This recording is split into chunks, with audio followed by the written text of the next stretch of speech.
IAS 40, इसका नाम है इन्वेस्टमेंट प्रॉपर्टी। IAS 40 हमें सिखाता है कि इन्वेस्टमेंट प्रॉपर्टी को कैसे डील करना है। इन्वेस्टमेंट प्रॉपर्टी क्या होती है, उसके साथ हम कैसे खेलेंगे, ये सब हमें IAS 40 ने सिखाना है। ठीक है। अब ये कोई मुश्किल जी। IAS नहीं, मैं इसको one of the easiest IAS में लेता हूँ। लेकिन जब फाइनल अकाउंट के सवाल आते हैं तो कभी कभार इसका नोट हमें जो है वो पेपर में मिल जाता है। तो IAS 40 अच्छा है कि आए तो इजी होता है, इजी मार्क्स होते हैं इसके। ठीक है। अब आप इसको देखें कैसे होता है। सबसे पहले हम बात करते हैं, इसका नाम है इन्वेस्टमेंट प्रॉपर्टी ना। तो इन्वेस्टमेंट प्रॉपर्टी की डेफिनेशन आसान जबान में क्या है, अगर ये समझ आ गई तो ये IAS पूरा ही हमारे ग्रिप में आ जाएगा। देखो, आप एक होता है वो आपकी प्रॉपर्टी जो आप यूज करते हैं, यूटिलाइज करते हैं, बिजनेस में चलाते हैं। जिस यानी फैक्ट्री है, ऑफिस बिल्डिंग है, जहां बैठ के आप बिजनेस करते हैं या बिजनेस एक्टिविटी परफॉर्म करते हैं।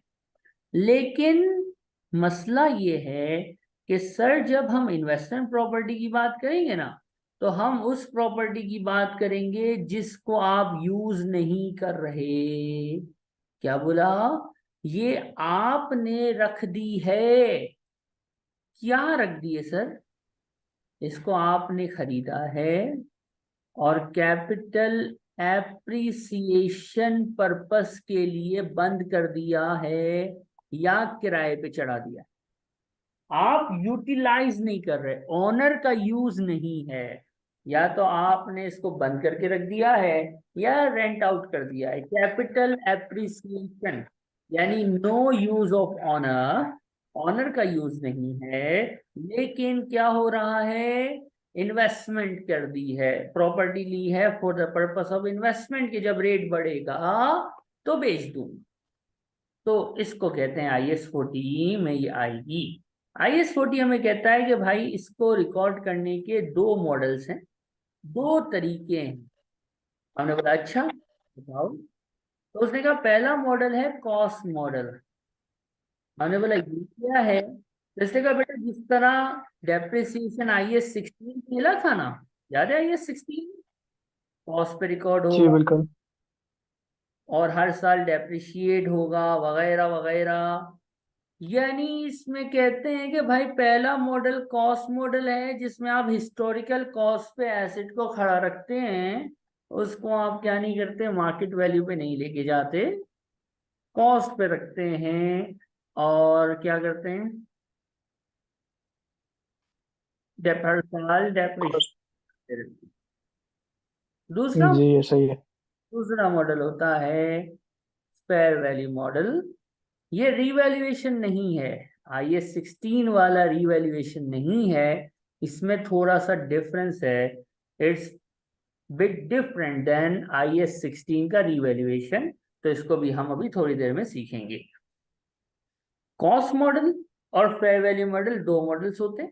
पेपर बताता है कि कौन सा मॉडल लेके आप चल रहे हैं। ठीक है। कॉस्ट मॉडल होगा तो बड़ा आसान है कि एसेट की कॉस्ट लेस एक्यूमुलेटेड डेप्रिसिएशन, उसकी कैरिंग अमाउंट आ रही होगी, और ये कैरिंग अमाउंट के ऊपर कहाँ नजर आ रहा होगा, SFP में। और एसेट है तो SOCI में उसका क्या निकल के आ रहा होगा, उसका डेप्रिसिएशन 4 डेप्रिसिएशन। साल आएगा। करेक्ट हो रहा हूँ? जी बिल्कुल। लेकिन अगर कंट्रास्ट हो जाए, क्वेश्चन फरमा दे कि बेटा नहीं कॉस्ट मॉडल नहीं है, फेयर वैल्यू मॉडल चलाना है, तो फेयर वैल्यू मॉडल का मतलब होता है कि मार्केट वैल्यू पे एसेट को, इस इन्वेस्टमेंट प्रॉपर्टी को मार्केट वैल्यू पे लेके आओ, मार्केट वैल्यू पे लेके आओ। अब जब आप फेयर वैल्यू मॉडल यूज करते हैं ना, तो सबसे पहला गेम है कि डेप्रिसिएशन एक्सपेंस रिकॉर्ड नहीं होगा।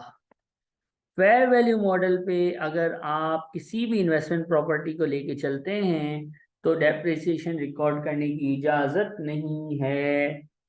कॉस्ट मॉडल पे लेके चलेंगे, यू आर अलाउड, आपको निकालना है, डेप्रिसिएशन मैंडेटरी है। लेकिन अगर फेयर वैल्यू मॉडल पे चलते हो तो डेप्रिसिएशन निकालने की इजाजत नहीं मिलेगी। लेकिन आपकी एसेट है ना, फॉर एग्जांपल 1 जनवरी 2023 को ये इन्वेस्टमेंट प्रॉपर्टी है आपकी, अज्यूम वो 1 लाख पे रिकॉर्ड हुई हुई है। 31 दिसंबर आता है, इसकी मार्केट वैल्यू हो जाती है 1.5 लाख। कितना इंक्रीज है? 50। अगर ये रिवैल्यूएशन होता तो ये 50 ओसीआई में चला जाता, जैसे IAS 16 में हमने सीखा था, राइट। जी। लेकिन ये IAS 40 है, तो इसको हम बोलेंगे गेन ऑन फेयर वैल्यू। और gain on fair value income statement में अदर इनकम के तौर पे रिकॉर्ड होता है, एसओसीआई को हिट, ओसीआई को हिट नहीं करता। यानी इसका मतलब ये होगा कि इन्वेस्टमेंट प्रॉपर्टी कितने से बढ़ जाएगी, 100 की थी 50 से बढ़ गई, यानी सिंपल मार्केट वैल्यू 150 पे एसएफपी में नजर आ जाएगी। और ये जो 50 का गेन, कभी कभी लॉस भी हो सकता है, वो क्या हो जाएगा, इनकम स्टेटमेंट में एज अ एक्सपेंस या एज अ इनकम रिकॉर्ड हो जाएगा, और डेप्रिसिएशन आप नहीं निकालेंगे। ये है IAS 40 का फेयर वैल्यू मॉडल। एक सवाल, बाय डिफॉल्ट कोई भी इन्वेस्टमेंट प्रॉपर्टी हो वो कॉस्ट मॉडल पे होती है।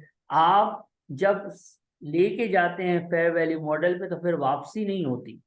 आप फेयर वैल्यू मॉडल पे आ गए तो अब आपने फेयर वैल्यू मॉडल ही चलाना है।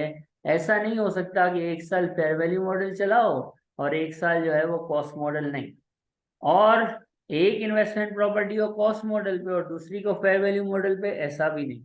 या तो सारी की सारी प्रॉपर्टीज फेयर वैल्यू पे चलेंगी, या सब की सब क्लास जो है, क्लास ऑफ एसेट है, वो कॉस्ट पे चलेगी। आप एक एक एसेट के लिए अलग अलग फैसला नहीं करेंगे। ये बात समझ आती है? जी ठीक है। और ये जो गेन है ये प्रॉफिट फॉर द ईयर के बाद लास्ट में उधर कॉम्प्रिहेंसिव इनकम में जाएगा ना? ये आप इसको फाइनेंस कॉस्ट जहाँ पे लेते हो ना, वहां पे इन्वेस्टमेंट इनकम के तौर पे लेंगे। जैसे आपको याद हो, ये एसओसीआई में मैं अभी लिखने ही वाला हूँ, आपके सामने अभी आएगा। ये एसओसीआई में जी सर कहाँ जाता है, तो आपको पता होगा, ग्रॉस प्रॉफिट। ग्रॉस जी प्रॉफिट सही है। डिस्ट्रीब्यूशन एक्सपेंसेस माइनस होते हैं, राइट। जी। क्या आ जाता है ये, प्रॉफिट ये from profit for operations. Operation ठीक है। यहाँ पे आप लोग आम तौर पे फाइनेंस कॉस्ट उड़ाते हैं, जी और यहाँ पे आप लेते हैं PBT, प्रॉफिट बिफोर टैक्स, फिर टैक्स माइनस होता है, प्रॉफिट फॉर द ईयर आता है। यहाँ पे जी। फाइनेंस कॉस्ट से पहले और प्रॉफिट फ्रॉम ऑपरेशन के बाद, इन दोनों के बीच में आती है इन्वेस्टमेंट इनकम। क्या आती है? इन्वेस्टमेंट इनकम सही है। और यही वो इन्वेस्टमेंट इनकम है जो कि हमारी डिफरेंशियल अमाउंट होती है, गेन या लॉस की अमाउंट होती है IAS 40 यानी इन्वेस्टमेंट प्रॉपर्टी की। ठीक हो गया?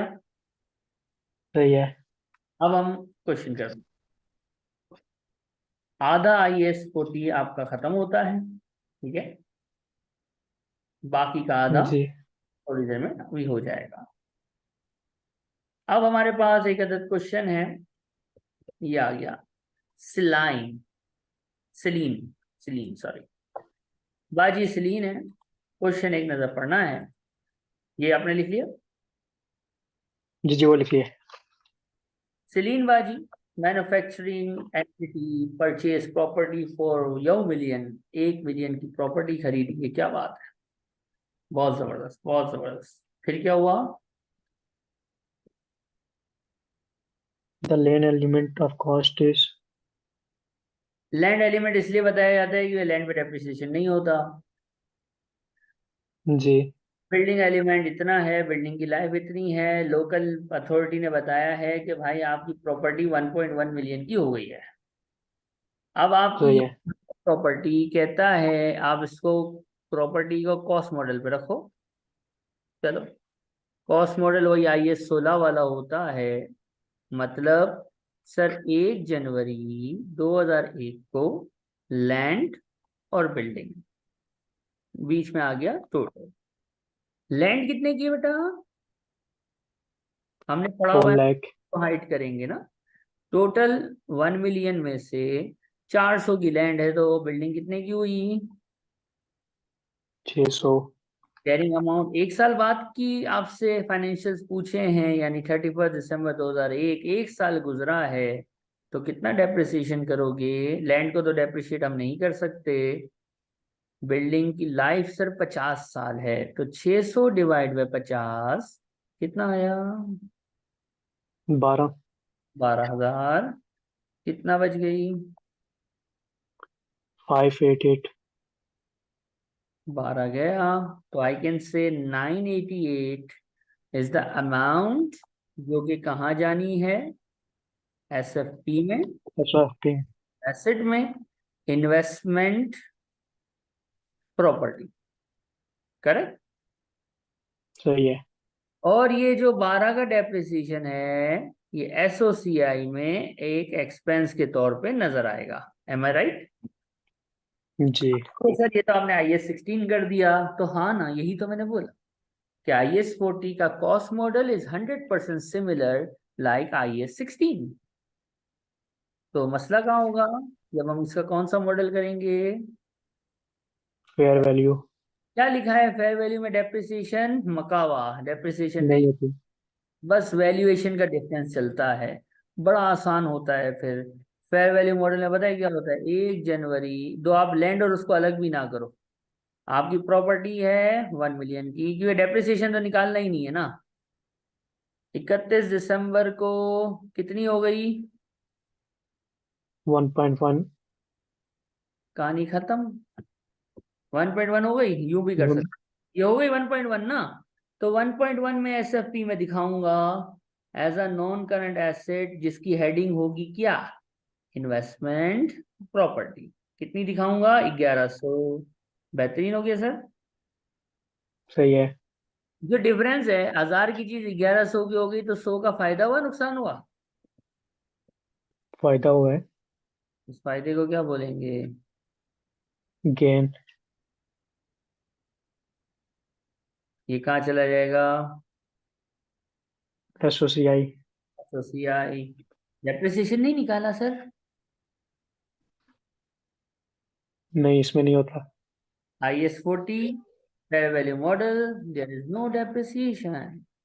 IS 40 सिंपल कैलकुलेशन के साथ खत्म होता है। अब हम इसमें जुगाड़ी कैलकुलेशन देखेंगे। यहां तक कोई सवाल है तो बताइए।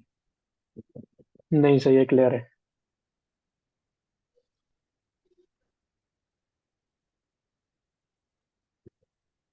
अब जो मैं आपको बता रहा हूं वो है मूवमेंट। मूवमेंट बोले तो, मूवमेंट बोले तो एक प्रॉपर हमारा ईयर एंड है, फॉर एग्जाम्पल ये है ईयर एंड। शुरू कब हुआ होगा, 1 जनवरी। अज्यूम करो हमारे पास 1 जुलाई को कुछ होता है। क्या होता है, हमारे पास एक प्रॉपर्टी थी, वो चल रही थी IS 40 में, फेयर वैल्यू पे। किस पे चल रही थी, IS 40। यूज नहीं कर रहे थे हम, नॉट इन यूज। क्योंकि IS 40 में तो वही प्रॉपर्टीज होती है ना जो इस्तेमाल ना हो रही हैं। 1 जुलाई जी। को कंपनी ने डिसाइड किया, डिसीजन लिया कि हमें जो है वो बिल्डिंग की जरूरत है, एक्सपेंशन करनी है। तो start using this property in business.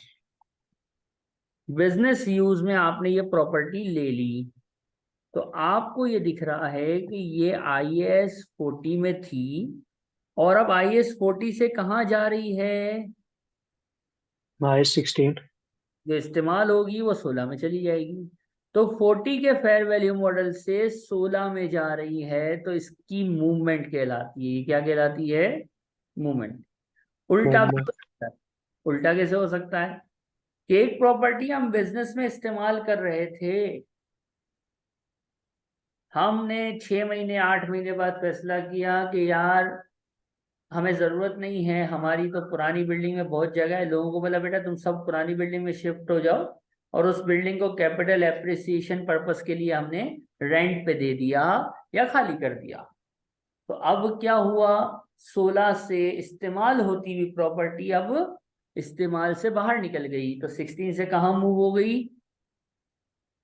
40। तो ये दोनों मूवमेंट्स हमारे कोर्स का हिस्सा हैं, और इसके बाद आपका ये आईएएस खत्म होगा। अब इस सही मूवमेंट है। लिखना कैसे है? एक मैं जो बात कह रहा हूँ इसको याद रखना। जो जिस आईएएस में जब तक रहेगी ना, वो उस आईएएस में उतना काम करेगी।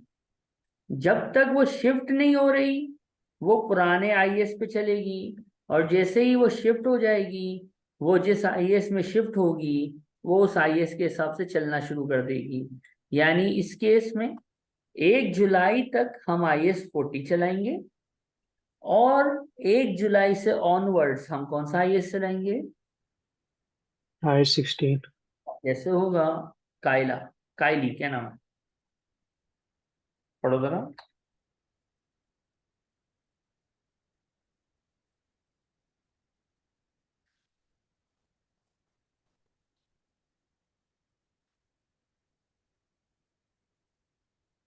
ठीक है, 14 से 16 में जा रहे हैं। एक सेकेंड ना बेटा।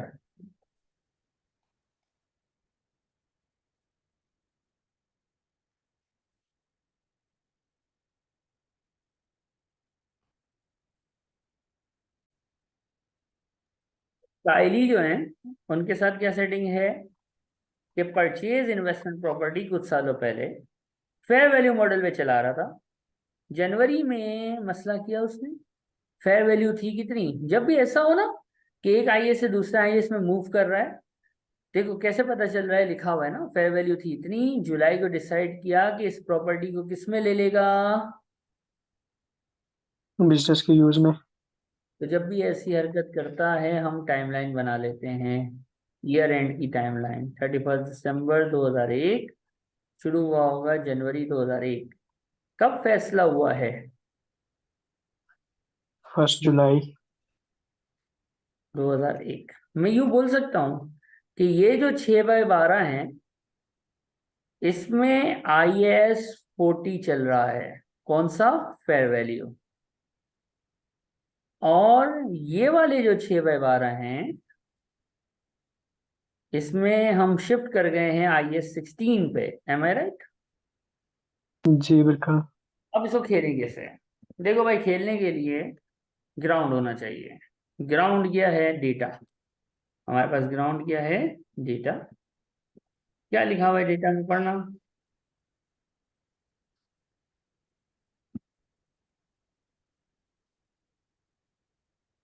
1 अप्रैल फर्स्ट तो उसकी वैल्यू थी ना फेयर वैल्यू पे 12 मिलियन की। अब देखो कैसे होगा। हम ये कहते हैं भाई, जब साल शुरू हुआ था ना, 1 जनवरी 2001, तो इसकी फेयर वैल्यू थी कितनी? 12,000। 12 मिलियन। मिलियन 3 जीरो हाइड कर दी सही थी। है। अब हमने जो गड़बड़ की है ना, हमें चाहिए फेयर वैल्यू कब की? जिस दिन हम शिफ्ट कर रहे हैं। ठीक है, जिस दिन हम शिफ्टिंग कर रहे हैं उस दिन की। क्या दी हुई है? हमेशा दी होगी। जी 14 मिलियन। ये इससे फोर्टीन पहले, थाउजेंड जुलाई से पहले फेयर वैल्यू मॉडल चल रहा है। कितने का इजाफा हो गया? 2000। फेयर वैल्यू मॉडल आईएस 40 क्या फरमाता है? ये 2000 एसओसीआई में क्या बनेगी? Investment. Investment income. That's it, कहानी खलास। जी। फिर अब सही जब है। जुलाई के बाद हम चलेंगे, तो अब आईएस 16 में चले गए, और 16 में तो होता है डेप्रिसिएशन डिवाइड बाय 14, और ये 6 महीने हैं, तो 6 महीने का डेप्रिसिएशन आया कितना?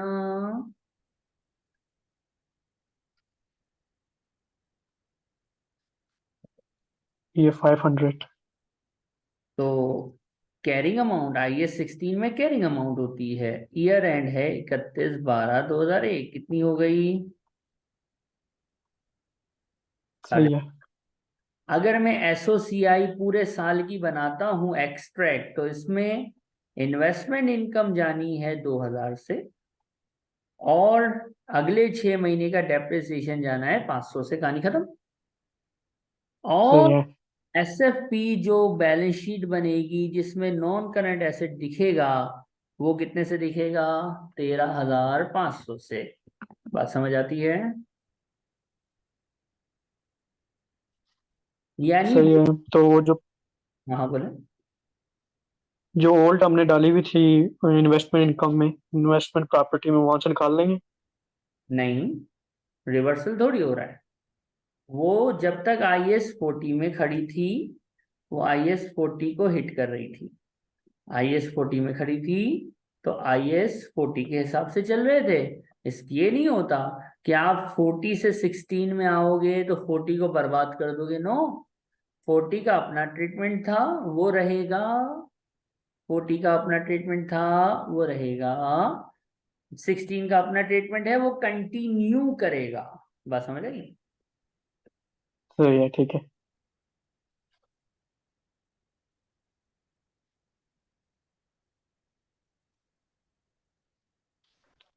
अब इसको लिख लीजिएगा।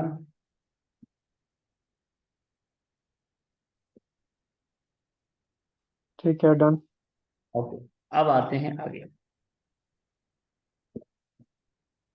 अब आते हैं कुछ एक दो क्वेश्चन हैं छोटे से, या ये तकरीबन हमारा पूरा हो चुका है। क्वेश्चन रीड करना है।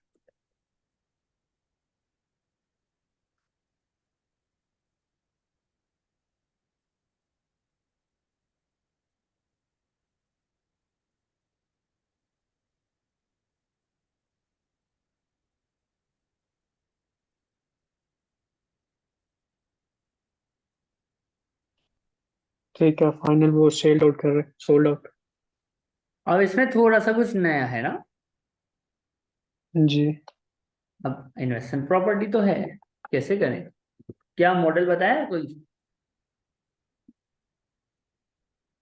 बहुत पूछा हुआ कॉस्ट एंड फेयर वैल्यू पे। नहीं नहीं, कौन सा मॉडल चलाना है? दोनों मॉडल से बताना है। तो पहले मैं कॉस्ट मॉडल जी। को, कॉस्ट मॉडल का मतलब क्या था? IAS 16 की तरह ही बस जिस तरह डिप्रिशिएट कर लें। होता है उस तरह। कॉस्ट है 1 जनवरी 2003 को 3,500। ठीक है, 30 हाइट कर दी।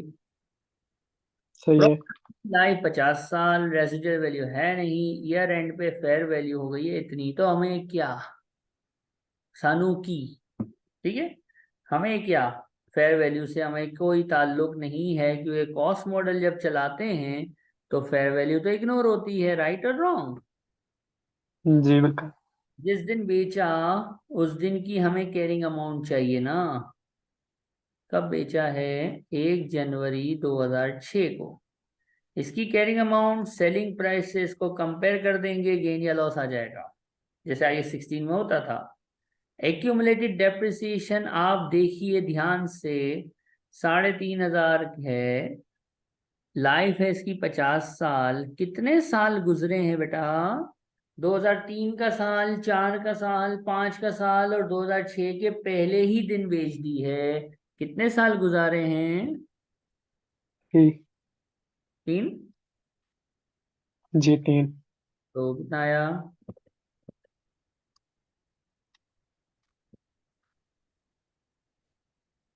210। 210 का 3 साल का डेप्रिसिएशन, कैरिंग अमाउंट कितनी आ गई? 3290। कितने की बेची प्रॉपर्टी? 4000। गेन शरीफ कितना आया? 710। 710 मीन 0.71, यानी आंसर ए या डी में से एक है।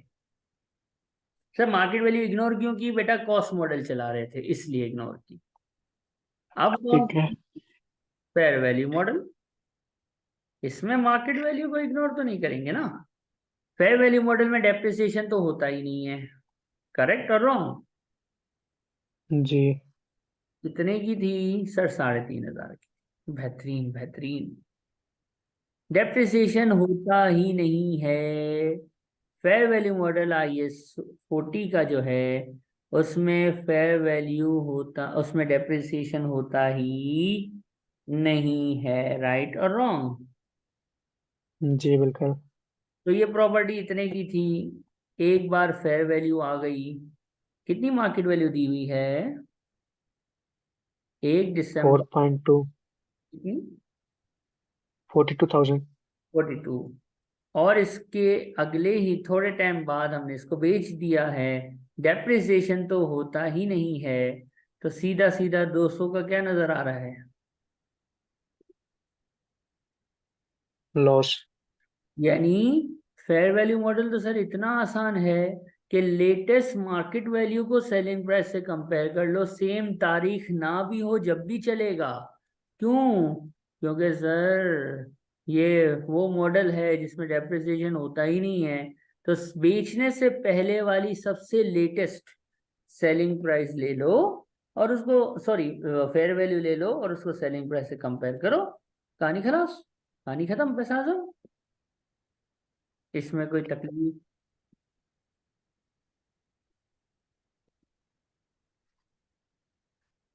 नहीं, सही है।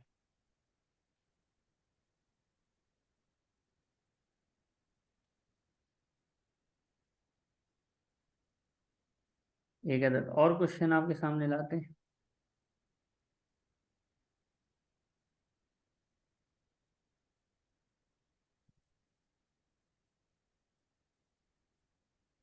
कहता है, investment property with a life of 10 साल was purchased by Acorn for 2 lakh. December, this fair value has risen to this. Acorn measures under which model बेटा? Fair value. Fair value model. चलो भाई, फेयर वैल्यू मॉडल में क्या depreciation होता है? नहीं। तो आंसर क्या हो सकता है, जिससे बगैर सॉल्व किए भी आप आंसर के बता सकते हो, मुझे कुछ हिंट दे सी। सकते? सी या? बाकी सब में डिप्रिसिएशन है।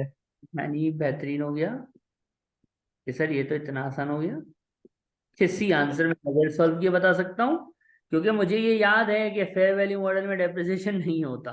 आंसर सी हो गया, लेकिन मैं कर लेता हूँ सॉल्व। सही है। 1 जनवरी 2009 2 लाख की खरीदी थी, और अपना अलग अलग करें, 31 दिसंबर 2009 को फेयर वैल्यू कितनी हो गई है सर? 3 लाख हो गई है। इसका मतलब गेन आ गया है कितने से? 1 लाख। 1 लाख, और डेप्रिसिएशन होता ही नहीं है। ऑप्शन सी को, hence prove that the answer is option number C. तो कभी कभी ऐसा भी होता है, सवाल जवाब हमें पता होता है। ये भाई IAS 40 हमारा खत्म हो जाता है। इसमें कोई तकलीफ है तो बताइए।